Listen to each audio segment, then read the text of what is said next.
Hi guys, welcome to another tutorial. First of all, like and subscribe to my YouTube channel and press the bell icon for more updates. Then we are going to start a new video. Please watch the full video, like the video and subscribe to my YouTube channel.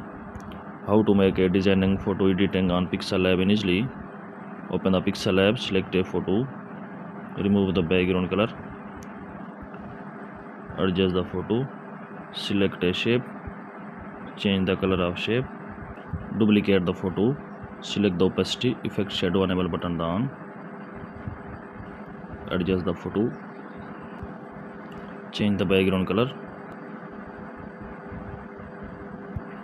Please like the video and subscribe the channel.